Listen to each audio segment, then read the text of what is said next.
Hello everybody and welcome back to my channel. This is I Don't Want No Huns. Today, I am a wife, a mother of two beautiful children, and a part-time anti-MLM commentator on YouTube, which you know because you are here. If this is your first time here, welcome. You are in for a doozy today. And if you are a repeat customer, viewer, whatever we're going to call you amazing people, thank you for being here. I am so grateful for you every single day. Today's a little bit of a doozy. I really was trying to not deal with this today, but I could not let it go. So we are going to be watching a video of one of our favorite Hunbots, Dramus. She is going to make a parallel between being in an MLM and the Holocaust. When I first saw this video, some people were saying that she was saying using anti-MLM community. She doesn't make any parallels. I mean, maybe if you want to like split hairs, maybe she is. I don't think that she specifically is. But before we start, I think that, so this is like that wake up with WFABB thing that they have like every day. It's ridiculous. I find it very interesting because they also call this like therapy with Dray. And I have a major problem with calling it therapy with Dray because Dray, you are not a therapist. To make any kind, like, it's just not okay. You know, it's one thing when you make a joke with your friends like, oh, we have therapy, but you're running a business, so you like to say.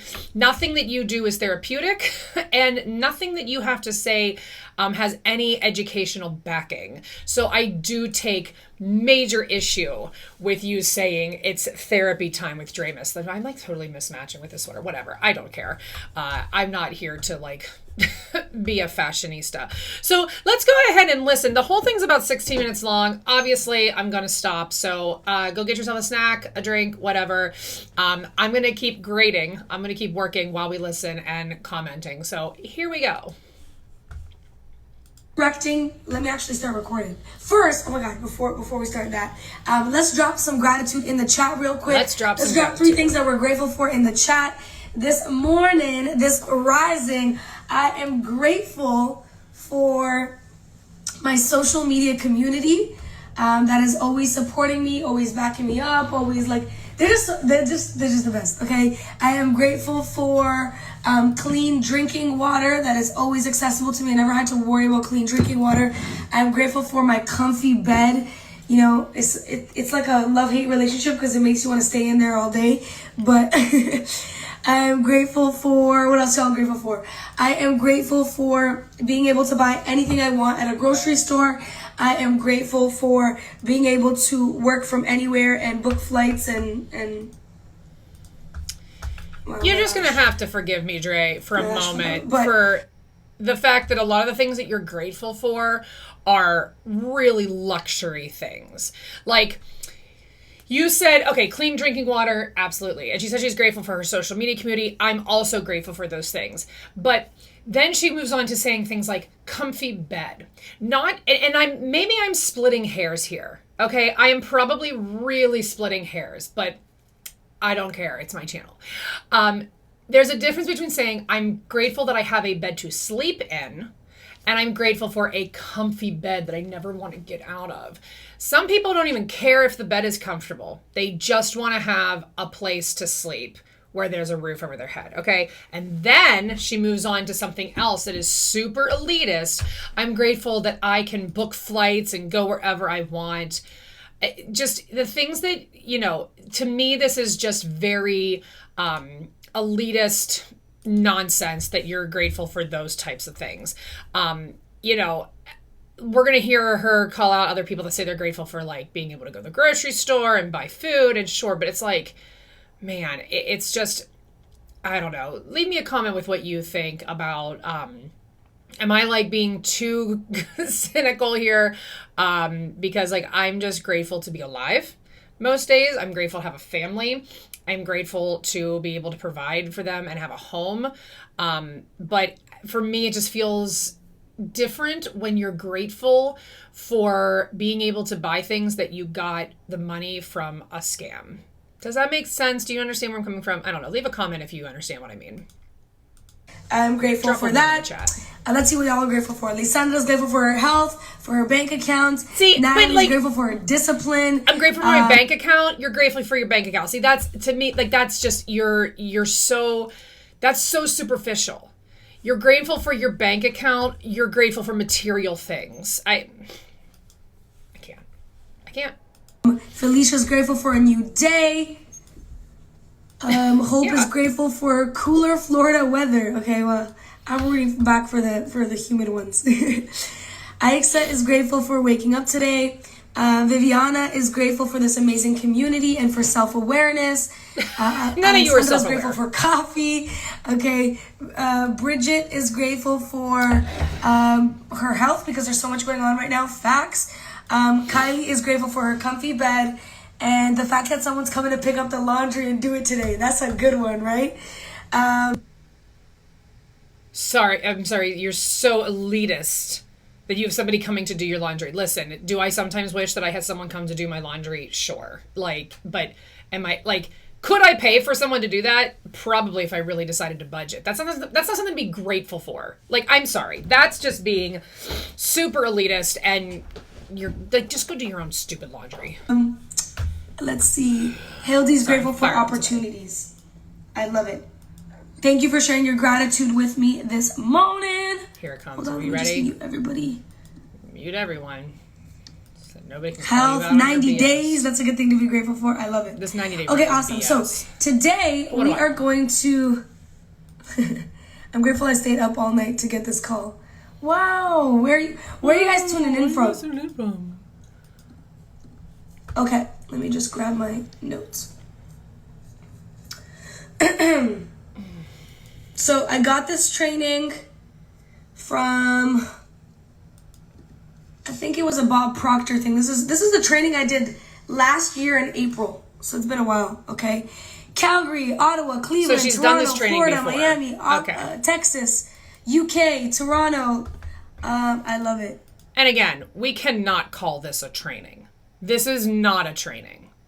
Vegas, UK. I love it. Macedonia. Maryland. Mauritius. Sorry, I'm Cali. being real petty this morning. Wow, I love it. Okay, I should ask that more often. Anyways, let me go get started because we're already 15 minutes in. I'm doing too much.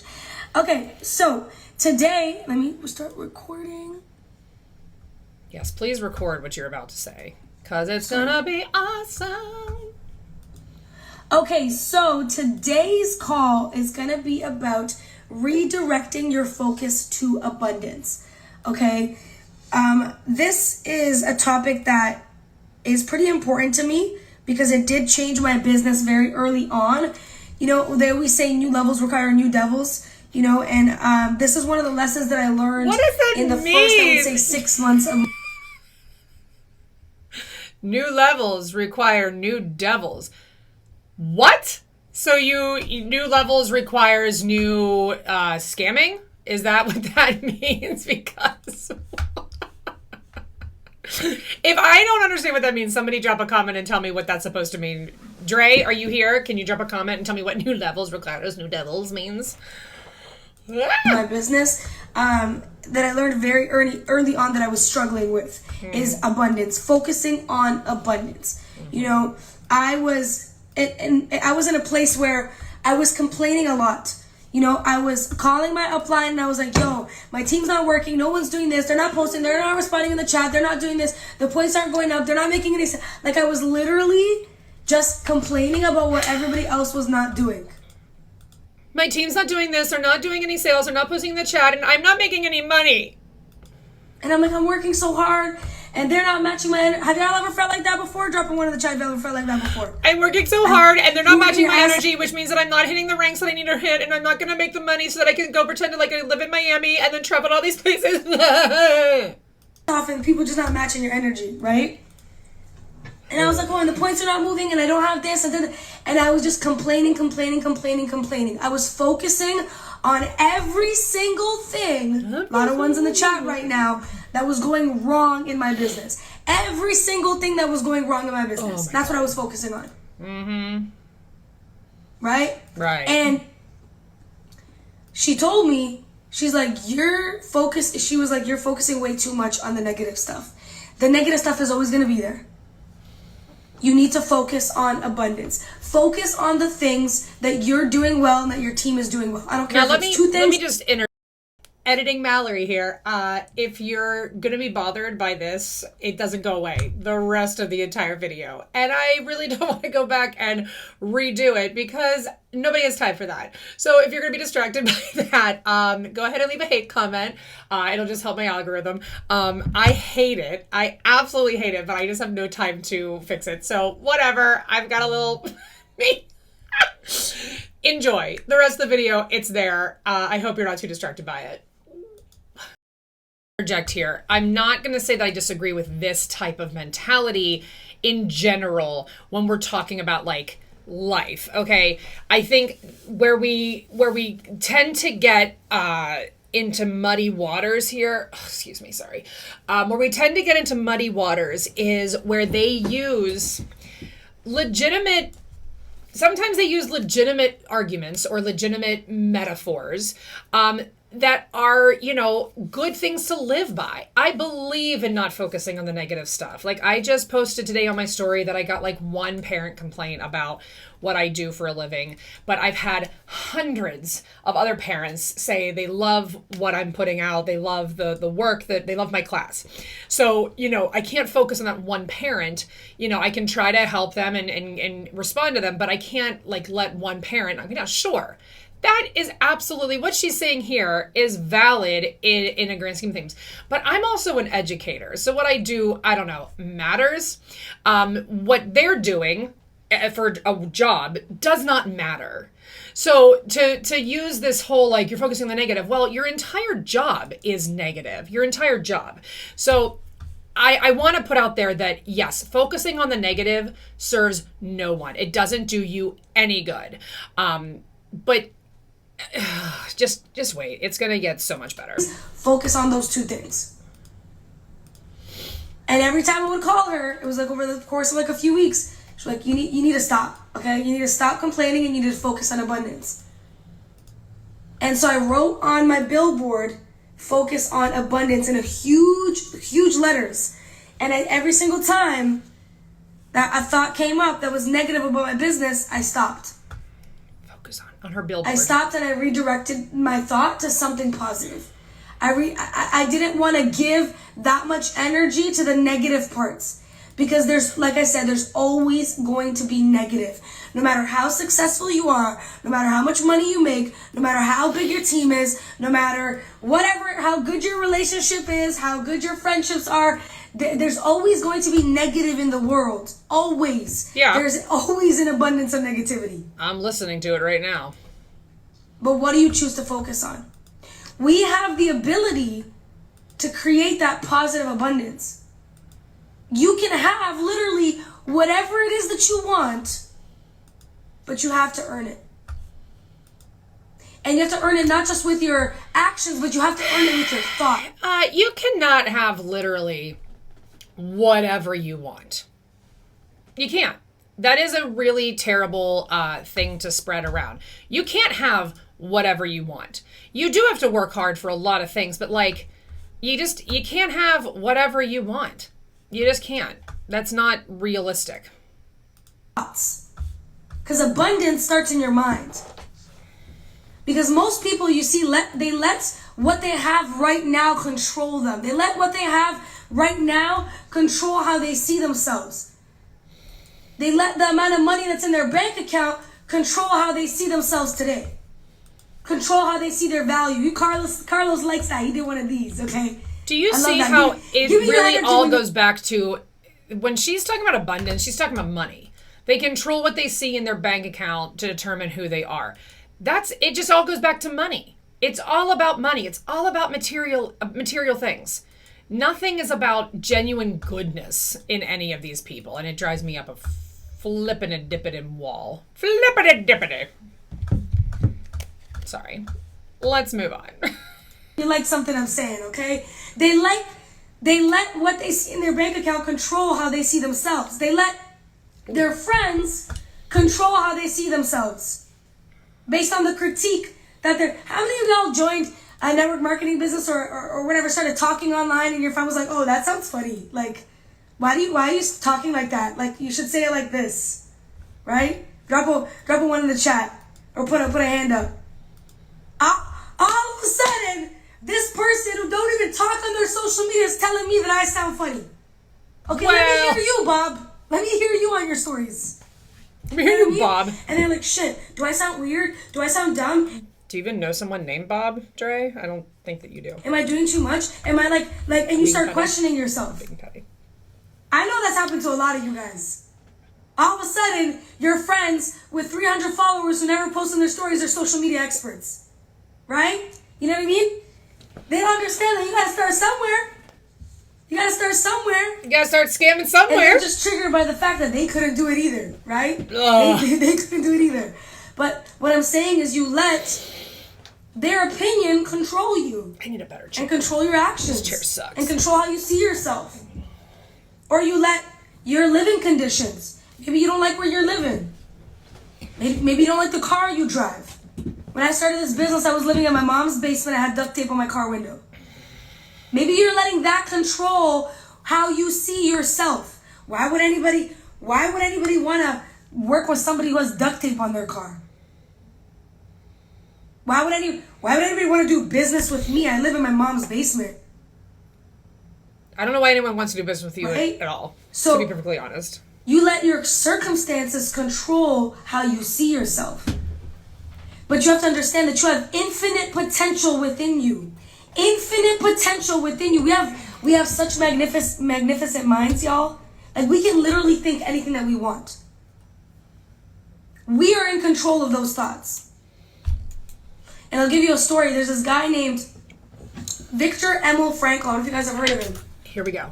You ready? All right. I hope you're all ready. He's a Holocaust survivor. Yep. There it is. Carlos said, dreaming ain't tax, so dream big. Viktor Emil Frankl is a Holocaust survivor. Okay, so I'm going to pause for 1 second. And he's the author of a... Anyone that has any, brains about them, the second that you're in a training like this, and you start hearing Holocaust survivor, you better get your guard up and be ready to really listen. Because, there are very few things that you can use to, very few life scenarios that you can use to compare to the Holocaust. Okay? Let's go. A book called The Man's Search for Meaning. Yes, Kylie put it in the chat. She knows, okay. Right? Man's Search for Meaning. And he spent World War II in a concentration camp. You guys all know what concentration camps are, right? And he said in his book, the meaning of life is found in every moment of living. Life never ceases to have meaning, even in suffering and death. Meaning your life always has meaning, even in suffering. Thanks for repeating. She said the quote, and then she said meaning, and then basically repeated the quote. Good job. You nailed it. And he also said, from the freedom of choice, he always had, even in severe suffering, he always had freedom of choice. Do you think she has any idea what she's doing right now? Any clue, any clue at all? Do you think she has any idea that what she's doing right now is so incredibly tone deaf? And he said the inner hold a prisoner has on his spiritual self relies on having a hope in the future. Okay, so what she's starting to do is she's starting to talk about the mindset of somebody who was in a concentration camp. Okay.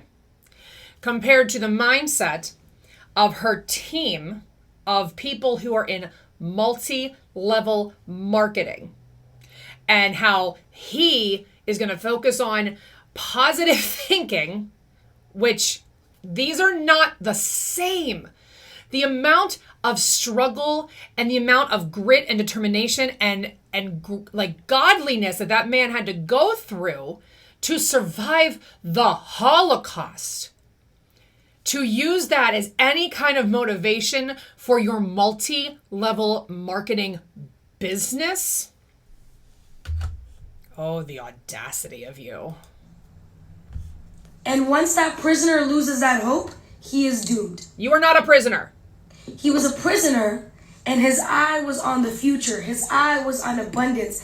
He did not, like, regardless of all of the intellectual and physical abuse that he was subjected to, he was literally treated like a dog, like a hound, right? I love how she's talking about the Holocaust as if like no one ever heard. He was treated like a dog, like a hound.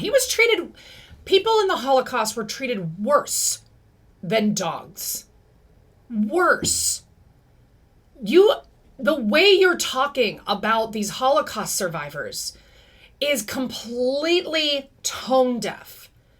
It is clear that you do not understand the level of what they endured, of how they were tortured and treated. And it is a miracle that this man had the mindset that he did survive. And to use this as an example for abundant thinking in your multi-level marketing company where you all sit in cushy apartments in your white ivory towers is absolutely irresponsible, completely tone deaf, and 100% shows your ignorant privilege. Regardless of all of the abuse that he was subjected to for years in the concentration camp, you know what he said? He said no one could cause him to think something that he didn't want to think. That shit blew my mind. He was literally...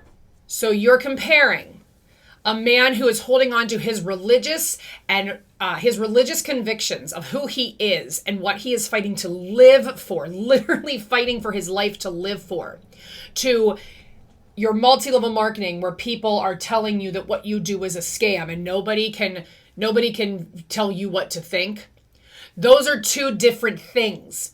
The man was fighting to live. He was holding on to his positive thinking that no matter what he endured, nobody was going to make him think differently about what he believed in his religion, in who he was as a person, and he was going to endure and live to tell the tale. You deciding that you can live in abundance and you're so thankful for your bank account and your cushy bed, those are not the same thing.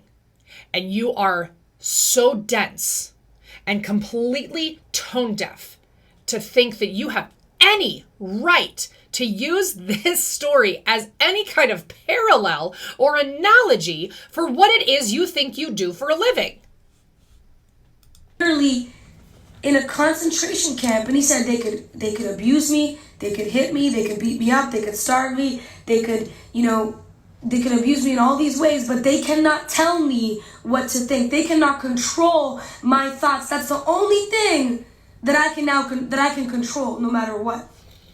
Ironically, what is beautifully painted in every multi-level marketing, especially with WFABB, is that they do control your thoughts. They do tell you to block out the haters and any other opposing opinion. They control your thoughts all the time. And this is a sick, twisted way to really try to make you think that no one's controlling your thoughts, when 100% anybody that's on this call that is a part of this team, your thoughts are being controlled. They are using the bite model on you right now. So he didn't allow anyone to control his thoughts. So during his time in the concentration camp, he had every single reason in the book to focus on the enormous, overwhelming amount of negativity around him.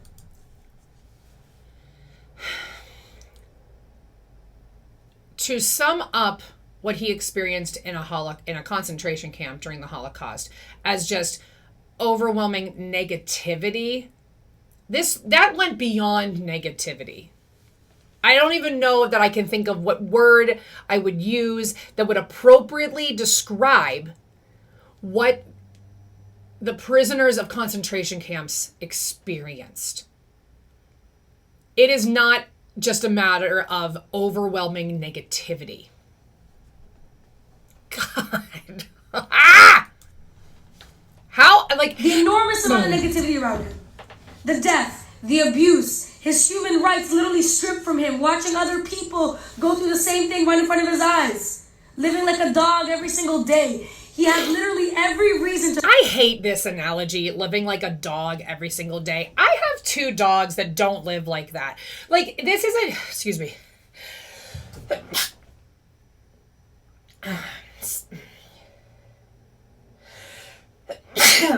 Using that as an analogy is just so stupid. It's so stupid at this point. Dogs have it a million times better than the concentration camp prisoners did. Like, stop using that. To focus on... And stop comparing human beings to dogs. Like, the lack and the limitation, but he didn't.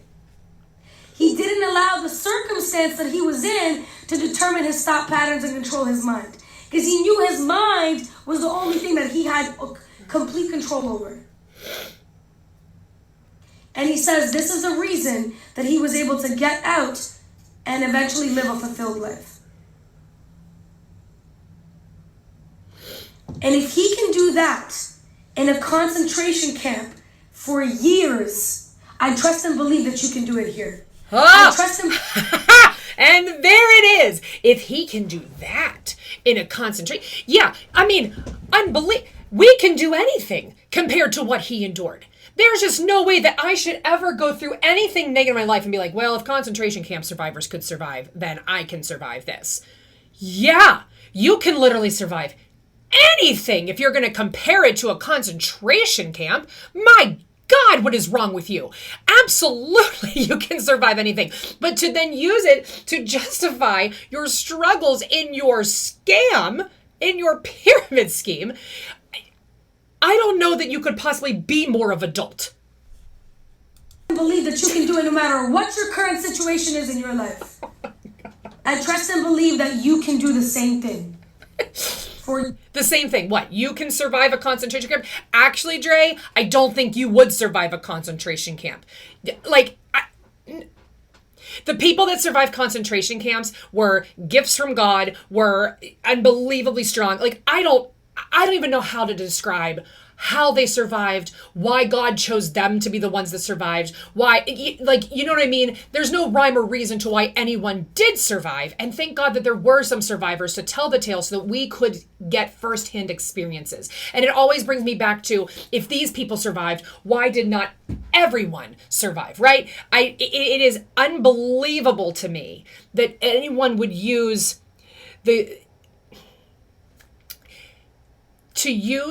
one of the most horrific events in the world to then justify, well, if they did this, I can do that. Well, yeah. I mean, like, I'm actually at a loss for words right now. I'm flabbergasted. And I've listened to this twice now. Like, this is the 3rd time I've listened to this, and I just can't seem to find the right words. Your life, for your happiness, for your business. To not allow the negative circumstances that you currently have in your life to determine your thought patterns. To not focus on the lack and the limitation. How often do we focus on the lack of success, You know, if she wanted to use an analogy for negative thinking in business, like, let's even just say this was a normal business training for like a real business and they were talking about positive thinking. Okay, there are so many business examples of people who overcame adversity, okay, to become successful that you could use. But using the degradation of an entire people as your example of why you can do this scam, of money, the person that left us on red, the fact that nobody's messaging you, nobody's responding, the fact that your team's not working, the fact that you can't close any sales, the fact that somebody canceled on you, the fact that somebody quit, the fact that you didn't have any potentials on the call, the fact that somebody else is doing better than you, the fact that somebody's irritating you. We focus so much on the negativity, on the lack, and guess what? You will become whatever it is that you think about most. If you keep thinking about the people that don't show up. I think about being a mermaid and a unicorn all the time, and I have yet to become one, so. You're literally attracting more people that don't show up. If you keep thinking about the people that leave you on red, you're literally attracting, Why are you yelling, Dray? Like, I honestly don't understand why you're yelling so much. There's no need for that. What a great pug. There's no need for you to be yelling like this. Like, your voice already sounds so strained. I don't know if that's just your normal voice, if that's from smoking. I don't know. It's already, but like, please stop yelling. This is unnecessary. This whole thing is unnecessary. I'm literally asking the universe, yo, send me more people that's going to leave me on red. You become what you think about most. So what do you spend most of your time thinking about? And this might trigger some of y'all. Do you wake up in the morning and... I'm triggered, but not from what you're about to say. I'm triggered from everything you have already said. So, kaboom! Do your gratitude one time, and then for the rest of the day, spend your time thinking about lack. Spend your time thinking about the things that go wrong. Spend your time thinking about the things that you don't have. Because you said your little gratitude in the morning. You did your little 5-minute gratitude. And then the rest of the day, you're focusing on the things that you don't have. Y'all got me hype over here. I'm like on the side of my chair. Fall off of it. Wish you. How many of us do that? How many of us are guilty of that? Put a 1 in the chat if you ever been guilty of that. But I did my little gratitude. What about the rest of the day? Right? If you look at what you have in life, you will always have more. Think of when you start doing that abundantly. I don't disagree. I just had this conversation with somebody yesterday about comparison. You know, when somebody does something and then you say, well, they did most of the work, but you're comparing yourself to a different measurement, right? Like, if you are able to do exactly what you are capable of doing, and you've done as much as you can do, and someone else did more in volume and content, but they are capable of doing more in volume and content, it's not fair to compare yourself in that, right? So you're looking at what you didn't accomplish, which is not fair to do. I don't disagree with that. But again, we are talking about what they believe to be a legitimate business. And what they're talking about is, did you recruit enough people? Because like at this point with WFABB, they're not even selling a physical product to like pretend, to even pretend like they're trying to make sales. They're literally in a pyramid scheme. They're just trying to recruit people so they don't have to pay their monthly fee to get these ridiculous courses. You start thinking, damn, I got hands that work. Damn, I got clean drinking water. Damn, I got 10 toes. You start thinking of random shit that you didn't even realize that you had. You're like, damn, I got a bed. I got clean sheets. I got money to buy any food that I want. And then you start thinking about, oh, damn, like, I don't have to worry about these little things. I said 10 toes, but I only have 9. I forgot. What? About that. How do you forget you have 9 toes? I forgot about that, but I only have 9 toenails. But wait, do you have 9 toes or just 9 toenails? I'm going to need a little bit more of a breakdown on Dray's feet. Can somebody tell me what is going on with her feet? Is she missing a toe? And if she is, I want to know how. No judgment. I just am fascinated. Or is she just missing a toenail? And you know what? Honestly, I would not be surprised if she lost a toenail, and that meant that she now, in her brain, because they are so tone deaf and delusional, that she lost a toe. What is it? It's okay. We got 9 though, right? We got 9. Maybe that's why she's so unstable. I'm sorry. I'm not making fun. Dray, I'm sorry that you have 9 toes. Or I'm not sorry. I don't know. I'm not making fun of you. Maybe I am. I'm nothing but mediocre love for you. So it's funny when you start focusing on abundance, when you start focusing on what you do have, you start realizing, damn, I got a lot. Yeah, so we're going to stop there because we don't... the person that sent me this did not record the whole live, which honestly... After that, who wants to hear more? So here's where like it all boils down to. This goes back into like the whole faith manipulation as well. You cannot use your religion. You cannot use the unbelievable suffering and atrocities of an entire people to justify your, to try to, oh God, I have like no words. I can't even formulate a thought because this is so tone deaf. Using the Holocaust as any kind of analogy or parallel for your business struggles is absolutely inappropriate. It is offensive. And Dray, you owe everybody an apology. But I genuinely don't think she has any clue. I don't think that she will ever see what she did as offensive. Ever. Because if you even say something like this at any point, you already are so far off the deep end. To even look at, because she said that she already did this training, that she got this training from somewhere else. Bob Proctor, is that what she said? So to even look at this training and think like, yeah, this is totally acceptable. And then to say it, not only once, but now twice, I don't think she has any clue. And I don't think that she ever will.